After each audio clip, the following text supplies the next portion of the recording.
Valentine's Day is behind us, but true love is not defined by a singular day. And that rings true in a new book titled If a Poem Could Live and Breathe. If you like period pieces and romance, this might be for you. The book is about Teddy Roosevelt and his first love, Alice Lee. It features passionate letters that they wrote each other when they were college-age, many never seen before.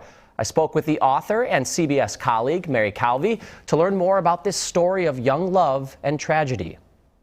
What is it about this love story that drew you to it, that you wanted to share it with others? Well, I couldn't believe that there were love letters from Teddy Roosevelt at 19 and 20 years old that had not been published, honestly, and being able to see the originals from the Gilded Age.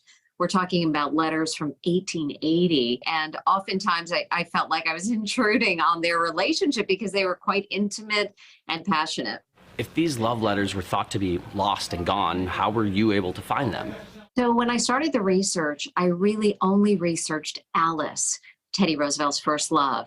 And by only researching the female, it was as if the documents were pouring out of the archives. The letters had been donated and stored at Harvard, where Roosevelt attended, under the last name of the young couple's only child. Is there a certain excerpt or two that is your favorite?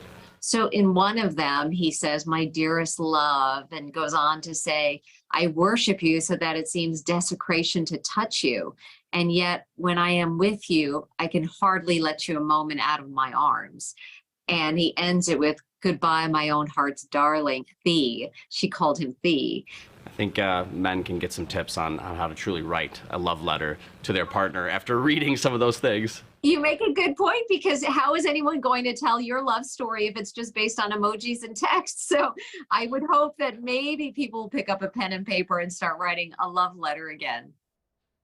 He was quite the linguist, besides being just the soldier, adventurer, and lastly, history buffs might already know the ending to the story for Teddy and Alice, but learning about how their love grew will provide a little more context into the man that he became. There's just something about a handwritten letter. Yeah. Yes. That we'll never have for our kids, probably, right? Does anybody here write letters? I write letters. Do you really? My grandma was big into writing letters, yes. And I found a letter, actually, when I was going through my dad's stuff. I found a letter that, it's different, it's not a love letter, that my grandpa wrote to my dad. And it's now going to be one of my prized possessions. Yeah. It's like, my dad was leaving on a trip, and my grandpa wrote him like a, safe travels letter. That's and it was sweet. so sweet. And it's fun to find that stuff. So start writing letters. If I could write cursive, I think I would have, but mine would just look like chicken scratch print. Ugh. I think people would take that. They still appreciate it. Over nothing at all. You're right. Yes.